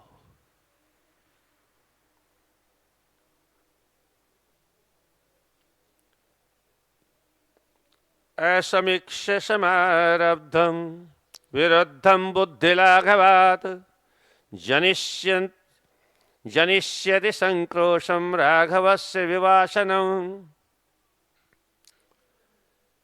महाराज, लक्ष्मण ने क्या कहा? लक्ष्मण बहुत नाराज थे आपके ऊपर। वो कह रहे थे मेरे पिता मंद बुद्धि, जो एक स्त्री के कहने पर राम को उनका अधिकार उससे वंचित करके वन भेज दिया, ये उचित नहीं किया उन्होंने। अहम तावन महाराजे पितृत्व नोपलक्ष्ये। हे सुमंत जी, मैं तो अपने पिता को सचमुच में पिता मानना ही बंद कर दिया। उनमें पितृत्व धर्म है ही नहीं। भला एक पिता राम जैसे अनंत अनंत गुणों के भंडार को वन में एक पत्नी के कहने पर कैसे निर्वासित कर सकता है? मुझे तो ऐसा लगता है कि उनके ऊपर कोई भूत प्रेत सवार हो गया। और बहुत कुछ कहा है उन्होंने। बोले बताओ क्या कहा है? सुमन जी कहते हैं, हे राजन, जो कुछ भी आगे लक्ष्मण ने कहा उसके लिए राम ने कहा, सुमंत जी आपको मेरी सौगंध है, लक्ष्मण बालक है, इसलिए कुछ अनुचित कह दिया हो तो मैं आपको सौगंध दिलाता हूं, मेरे पिता से कहना नहीं। दशरथ जी ने जब इतना सुना, दशरथ जी ने कहा ठीक है, मैं समझ गया। मेरे लक्ष्मण ने क्या कहा होगा मैं समझ गया। अब सुमंत मुझे कोई चिंता नहीं। लक्ष्मण जैसा भाई जिसकी रक्षा में उपलब्ध है, धनुष बाण लेके खड़ा है, मुझे राम की बहुत चिंता थी। राम बहुत भोला है, पर अब समझ में आ गया मुझे चिंता करने की जरूरत नहीं। मेरा बेटा लक्ष्मण जो राम विरोधी अपने पिता को मारने का संकल्प कर सकता है, वो किसी और की दृष्टि अगर राम की तरफ उठेगी तो दृष्टि रहेगी नहीं। जो राम की ओर हाथ उठेगा वो रहेगा नहीं।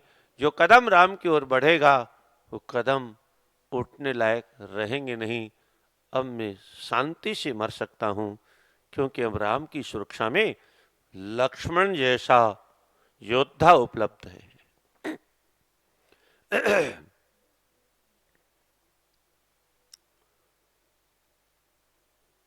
अचानक दशरथ जी को कुछ काल के लिए बेहोशी हुई और जब होश में आए तो रोते हुए सुमंत के सामने हाथ जोड़ करके बैठ गए और कहा, सुमंत, सूतम यद्यस्ति ते किंचित मयापि सुकृतं कृतं त्वं प्राप्य यशो माम रामम प्राणा त्वरयन्ति माम। सूत, एक बात बताओ, मैंने अपने जीवन में तुम्हारा कोई भला किया है? अगर कोई भी तुम्हारा उपकार किया हो तो उस उपकार के बदले में जो तुम्हारे ऊपर ऋण चढ़ा हुआ मेरा, उस कर्जे को उतारने का आज तुम्हारे पास बहुत सुंदर समय उपलब्ध है। मैंने तुम्हारा कोई उपकार किया हो तो याद करो, और उस उपकार के बदले सुमंत एक काम करो, तुम मुझे मेरे राम के पास ले चलो। सुमंत जल्दी करो, अब मेरे प्राण इस शरीर में रहने को तैयार नहीं है। प्राणा त्वरयन्ति माम, मेरे प्राण निकलने को तैयार हैं और मैं नहीं चाहता राम का दर्शन किए बिना इन प्राणों को जाने दूं। ये प्राण राम के दिए हुए हैं और राम के ही श्री चरणों में इन प्राणों का पुष्प अर्पण करूं। मैं ये चाहता हूं, इसलिए शीघ्रता से मुझे राम के पास ले चलो। राम के बिना मेरे प्राण अब इस देह में ठहरने को तैयार नहीं, इस शरीर को छोड़ना चाहते हैं। इतना सुना तो सुमंत जी तो सन्न रह गए। बोले ये अचानक क्या हो गया महाराज को? बहुत समझाने का प्रयास किया,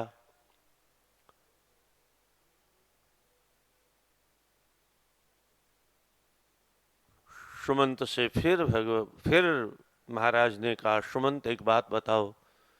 जब उनको लगा कि सुमंत मेरी बात मानने को तैयार नहीं है और मेरी आज्ञा को महत्व तो नहीं दे रहा है, तब कहा, सुमंत एक बात बताओ, अयोध्या का राजा कौन है? सुमंत जी ने कहा, महाराज अब आप राम को बनाना चाहते थे, वो तो वन में चले गए। भरत के लिए आपने मांगा है तो कैकेयी ने मांगा है तो भरत अभी है नहीं, तो इसका तो अर्थ ये हुआ कि आप ही राजा हो। दशरथ जी ने कहा, तुम मानते हो कि मैं अयोध्या का राजा हूं? बोले हाँ महाराज, आप ही हो, इसमें कोई संदेह थोड़े।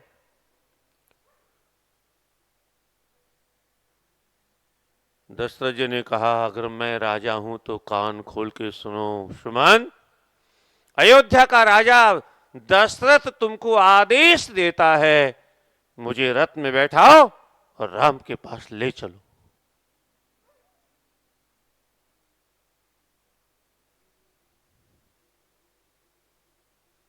सुमंत जी को यह स्वीकार नहीं था, बहुत बुद्धिमान मंत्री हैं, इसका कोई उत्तर दिया नहीं।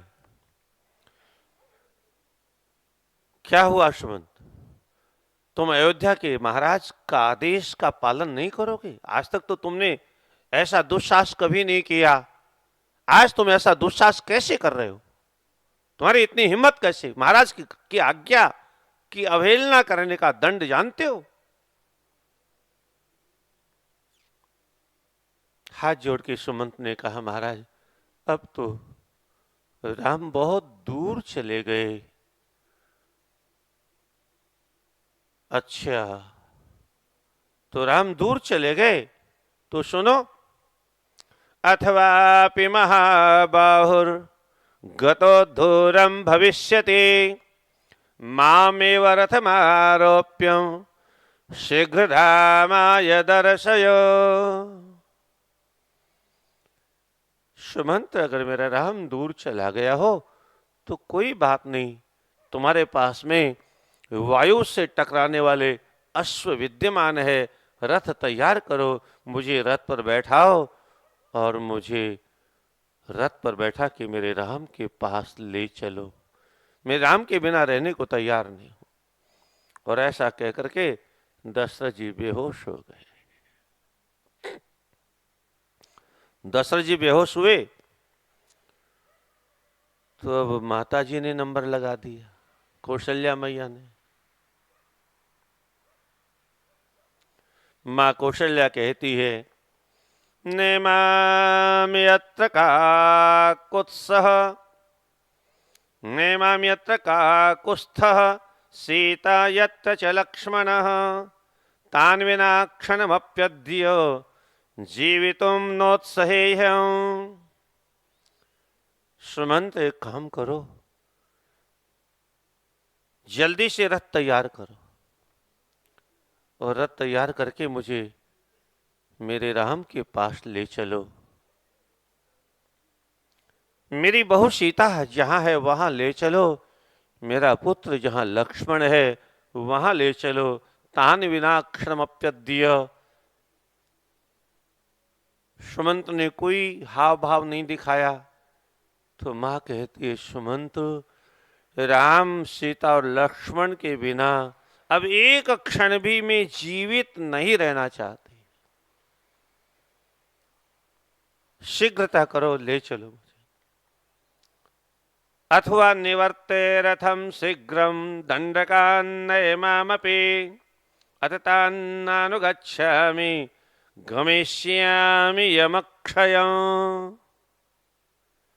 शीघ्रता से जहां दंडकारण्य में, ये हालांकि भगवान अभी वहां गए नहीं हैं, पर अक्सर दंडकारण्य में ही तपस्या करने मुनि लोग जाते हैं, इसलिए माँ को याद आ गया और माँ के मुंह से निकल गया, दंडकान्नय मामपि, मुझे भी दंडकारण्य में ले चलो।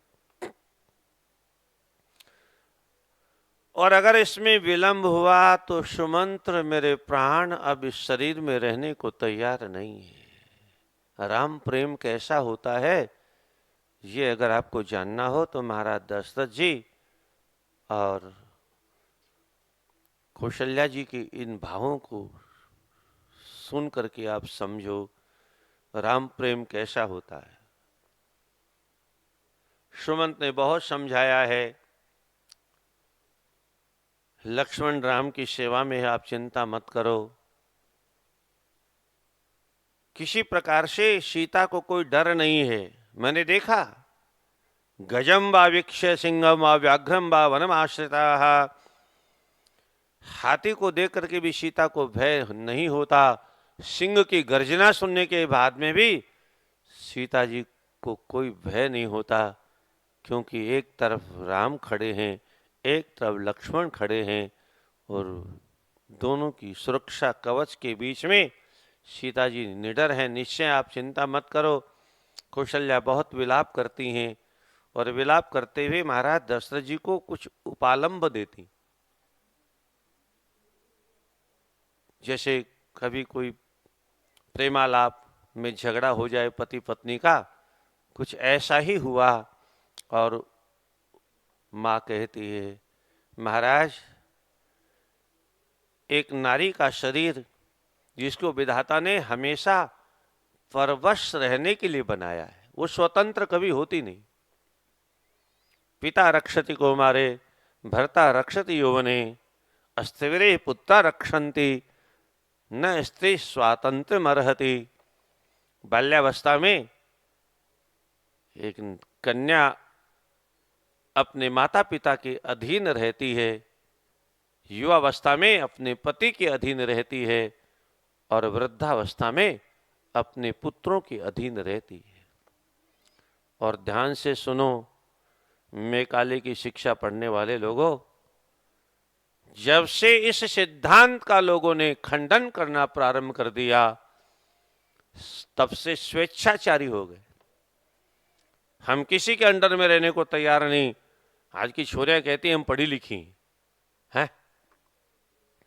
जो श्रद्धा के 35 टुकड़े हुए, वो टुकड़ों से पहले अपनी माँ से कहते, मम्मी मुझे मत सिखाओ, मैं पढ़ी लिखी हूं।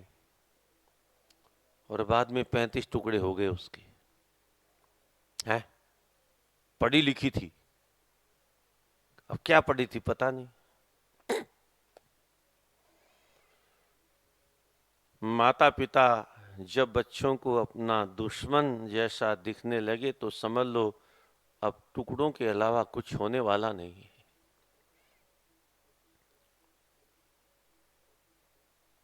जब से इन सारे शास्त्रों के सिद्धांतों को सनातन धर्मावलंबियों ने ताक पर रख दिया है, मानना बंद कर दिया है, हमको स्वतंत्रता दो, हम स्वतंत्र होना चाहते हैं, पराधीन नहीं रहना चाहते, तब से आज नारी की इज्जत की क्या दशा हो रही है। कहीं भी कोई माँ बहन बेटी सुरक्षित नहीं। ये तो आपका तो हिमालय का थोड़ा सा इलाका है, कुछ शांति है इधर में, है राधे राधे। शहरों में जाके देखो, शहरों में कोई सुरक्षित नहीं।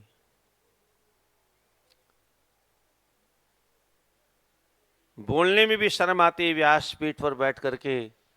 जिस देश में 1 वर्ष की बच्ची भी सुरक्षित नहीं हो, 2 और 5 वर्ष की बच्ची भी सुरक्षित नहीं हो, उस देश में मनुष्य रहते हैं कि राक्षसों के भी बाप रहते हैं।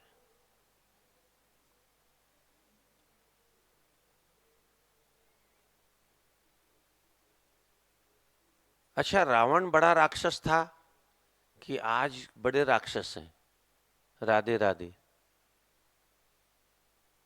क्यों?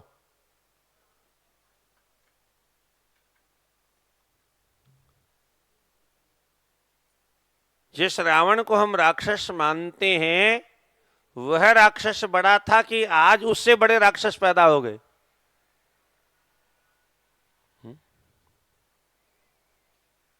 हम रावण को राक्षस मानते हैं।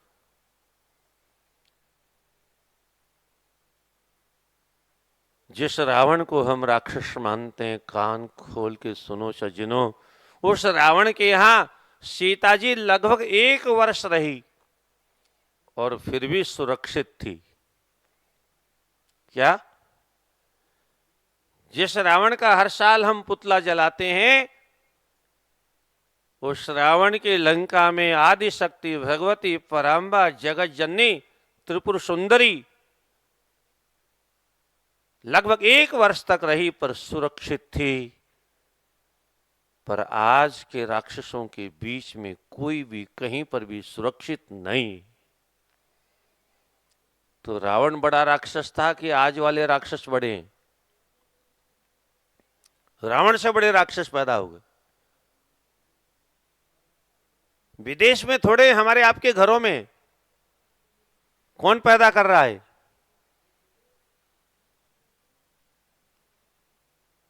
कौन ट्रेनिंग देता है? सिनेमा घरों में रावण बनने की ट्रेनिंग मिलती, फिर टीवी में वही ट्रेनिंग, फिर मोबाइल में भी वही ट्रेनिंग। बड़े बड़े ट्रेनिंग सेंटर खुले हुए हैं और ये हमारे आपके बच्चों को रावण का बाप बना देते हैं।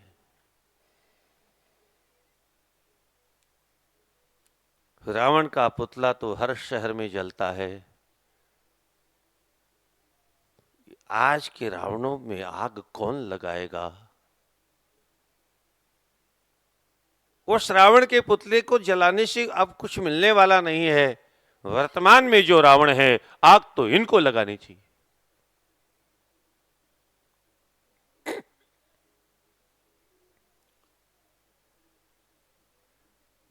माता पिता का आश्रय तो कौशल्या कहती है बचपन में ही छूट गया, उसके बाद में आपका आश्रय ग्रहण किया। आपने तो कभी मेरा ध्यान रखा ही नहीं।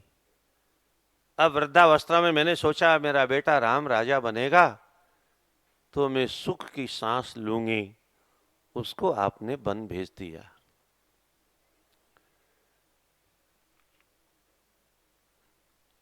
महाराज को जब कौशल्या ने बहुत कुछ धिक्कारना प्रारंभ किया तो महाराज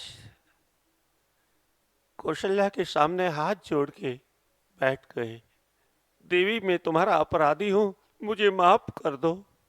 और जब ऐसा हाथ जोड़ा तो कौशल्या पिघल गई और दोनों हाथों को लेकर के अपने सर पर रख लिया और अपना मस्तिष्क उनके चरणों में रख दिया।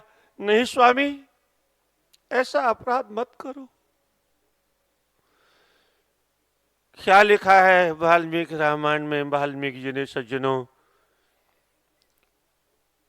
मां कौशल्या कहती है जिस नारी के सामने पति को क्षमा याचना करना पड़े वो नारी भयंकर नरकों की यातना को भोगती है। नेषा हि शास्त्री भवति श्लाघनीयेन धीमताः उभयोर्लोकयोर्लोके पत्यायाः संप्रसाद्यते। अपने पति से जो क्षमा याचना करवाती है, अपने पति को जो हाथ जोड़ने के लिए विवश कर देती है, अपने पति को जो गिड़गिड़ाने के लिए विवश कर देती है,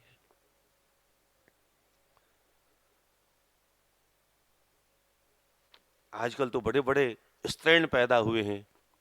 कभी कभी वीडियो बना के डालते हैं, अपनी पत्नियों के चरण में माथा रखते हुए। वो अपने आप को महान समझते हैं कि हम बहुत बड़ी क्रांति कर रहे हैं। और देवियां भी बड़े प्रेम से आशीर्वाद देती हैं। अच्छा है, विकास हो रहा है, बुद्धि का विनाश हो रहा है। जानामि धर्मम धर्मज्ञ त्वां जाने सत्यवादिनः पुत्र शोकार्तयः तत्तु मया किमपि भाषितम्। कौशल्या रोती हुई कहती है, हे भगवान, मेरे सामने हाथ मत जोड़ो, मैं धर्म को जानती हूं, पर पुत्र की वियोग में मेरी बुद्धि भ्रष्ट हो गई। आर्त होने के कारण मेरे चित्त में चेतना नहीं रह गई, इसलिए मैंने आपको कुछ अपशब्द कह दिए, मुझे क्षमा करना। शोको नाश्यते धैर्यम शोको नाश्यते श्रुतम शोको नाश्यते सर्वम नास्ति शोक श्रमो रिपु। मां कौशल्या कहती है, मेरी बुद्धि को शोक ने, यानी राम की वियोग का जो शोक लगा मुझे, उस वियोग के कारण मेरा धैर्य नष्ट हो गया। मैंने जो महापुरुषों के मुखारविंद से शास्त्रों का श्रवण किया, वो सारा ज्ञान मेरा नष्ट हो गया। शोको नाश्यते सर्वम, शोक सब कुछ नष्ट कर देता है। नास्ति शोक शमो रिपु, वो शोक सभा करते हैं ना लोग मरने के बाद, तो किसी की शोक में बहुत दुर्दशा हो जाती है, तो मां कौशल्या कहती है, नास्ति शोक शमो रिपु, मनुष्य का सबसे बड़ा शत्रु कोई है तो उसका नाम है शोक। जो अपने बड़ों के वियोग में शोक होता है वह मनुष्य का शत्रु है, उसमें बुद्धि भ्रष्ट हो जाती है। 10 और बस बड़े जल्दी 10 बज जाते हैं। अब महाराज का लगभग अंतिम समय आ रहा है, और जब मनुष्य का अंतिम समय आता है ना, तो जानते हो क्या होता है? नहीं मालूम आपको? कान खोल के सुनो। जब अंतिम समय आता है ना, तो किसी मरने वाले को ध्यान से देखना। इस बार घर वाले तो कुछ पूछते हैं, कुछ चर्चा बात करने की कोशिश करते हैं, और वो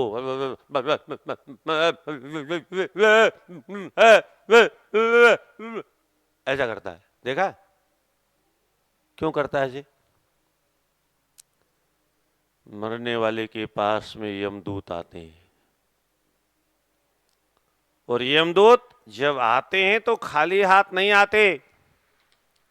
आपको नहीं मालूम, ये जो आजकल सीसीटीवी कैमरे लगे हैं ना, ये तो आज के वैज्ञानिकों ने अभी अभी बनाए, पर परमात्मा ने जब सृष्टि बनाई तो सबसे पहले सब जगह कैमरे लगाए, और उन कैमरों के द्वारा हम जो कुछ भी करते हैं सब रिकॉर्ड होता है, सब हिसाब किताब वहां पहुंचता है। आप सोचते हो कोई नहीं देखता है, ये आपकी अपनी नासमझी है। इन्हें शास्त्रों को पढ़ो। भागवत में भी सीसीटीवी कैमरों की चर्चा है, पर कोई भागवत पढ़ेगा तब तो समझ में आएगी। गुरुजनों के चरणों में बैठ के पढ़ेगा तब समझ में आएगा, अपने आप तो कुछ आने वाला नहीं। पिछले साल महाभारत की कथा की वाराणसी में, तो महाभारत में भी देखा, वहां भी सीसीटीवी कैमरे की चर्चा है। और अभी कुछ समय पहले 1 फरवरी से राजस्थान में महाभारत की कथा हुई, वो तो 13 दिन की मात्र हुई, बहुत संक्षेप में।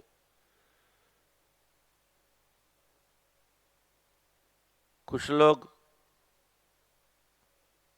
अंग्रेजों के द्वारा अफवाह फैला दी गई, महाभारत जो पढ़ेगा सुनेगा उसके घर में महाभारत हो जाएगी। आपने भी ऐसा ही सुना होगा। नहीं सज्जनों, महाभारत पढ़ने से महाभारत नहीं होती। और सबसे बड़ी बात तो है कि महाभारत का अर्थ युद्ध है ही नहीं। महाभारत का अर्थ लोग झगड़ा समझते हैं। महत्वात् भारवत्वाच महाभारतम उच्यते। महान वजनी होने के कारण इसका नाम महाभारत है, अथवा महानता नाम भरता नाम चरित्रम यत्र स महाभारत। महान भरतवंशियों का चरित्र जिसमें है, उस ग्रंथ का नाम महाभारत है। हम महाभारत नहीं पढ़ते हैं, इसलिए घर में झगड़े होते हैं। अगर इन ग्रंथों को हम पढ़ें, यस्य गृहे महाभारतम तस्य सदा जय भवति। व्यास जी लिखते हैं, जिसके घर में महाभारत का ग्रंथ होता है उसकी कभी पराजय होती नहीं। धर्म के विषय में, अर्थ के विषय में, काम के विषय में, मोक्ष के विषय में जितना महाभारत में ज्ञान मिलता है उतना अन्य ग्रंथों में भी मिलता है, और जो महाभारत में नहीं वो विश्व में कहीं नहीं मिलता है। इसलिए महाभारत का अध्ययन अवश्य करना चाहिए, उसको अवश्य पढ़ना और सुनना चाहिए। उसमें भी सीसीटीवी कैमरों की चर्चा है।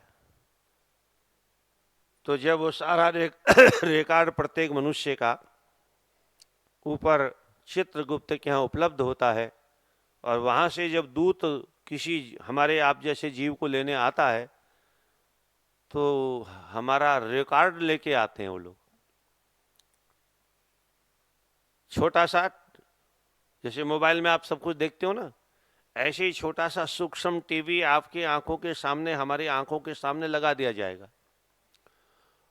और हम उसको जब देखने लगेंगे तो हमारे सारे पापों की रील उसमें चल रही होगी। क्या? सारे पापों का, बचपन से लेकर के जवानी से लेकर के कितने पाप किए, पूरी रील उसमें हमें दिखाई देगी। और जब उस रील को देखेंगे तो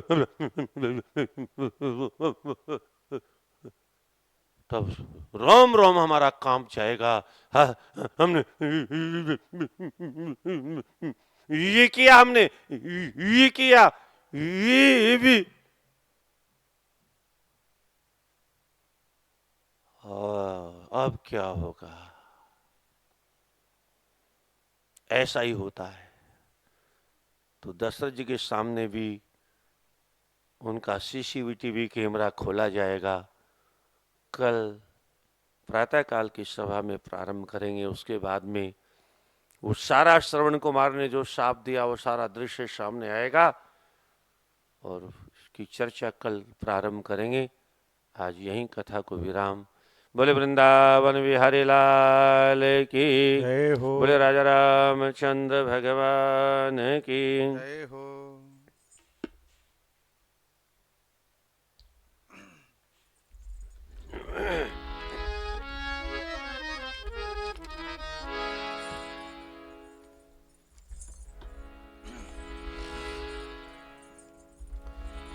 राजा रामचंद्र भगवान की जय हो।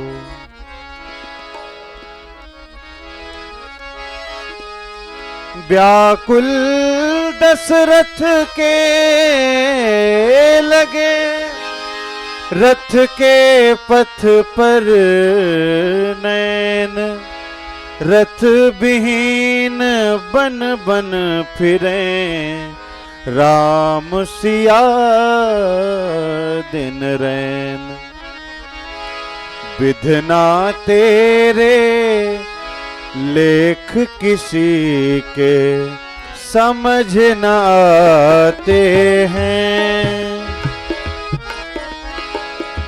विधना तेरे लेख किसी के समझ न आते हैं। जन जन के प्रिय राम लखन सिय बन को जाते हैं। विधना तेरे लेख किसी के समझ न आते हैं।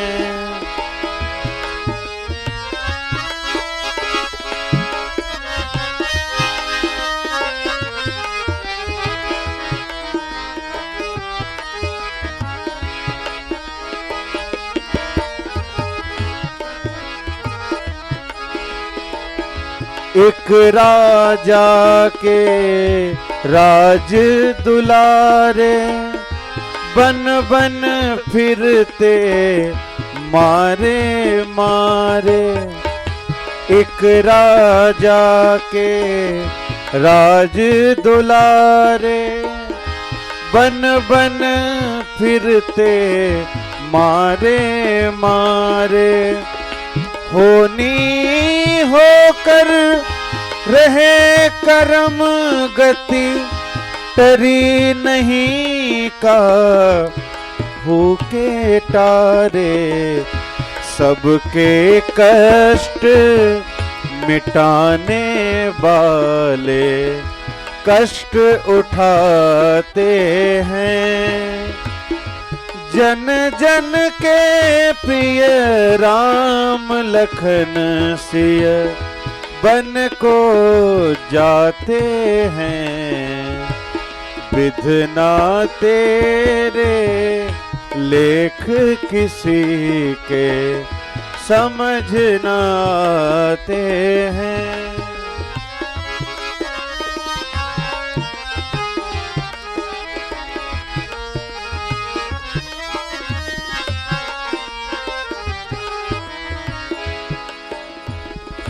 राजमहल में पाया जीवन, फूलों में हुआ लालन पालन।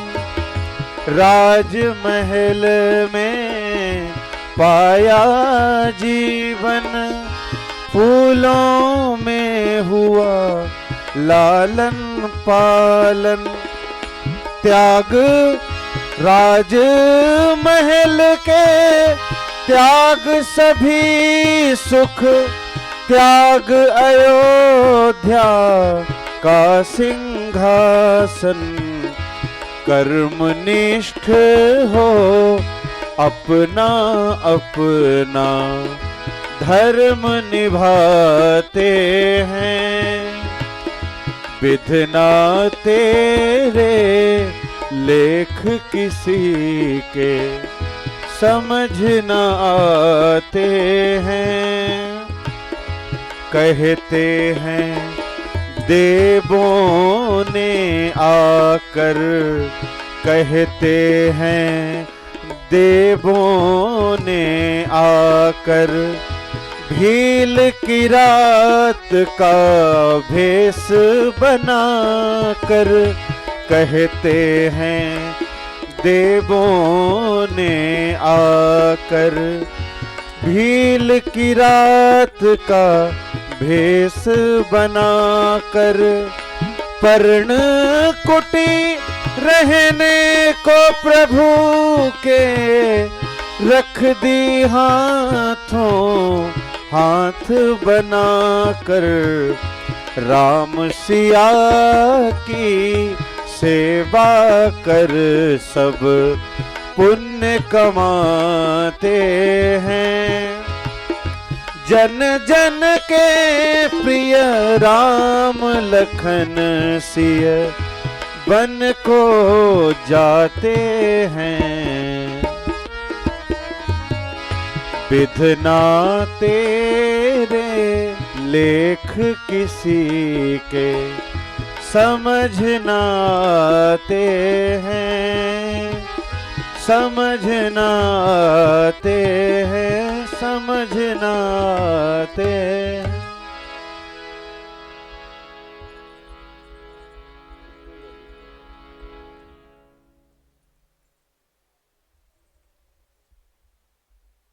क्या सोच रहे हैं?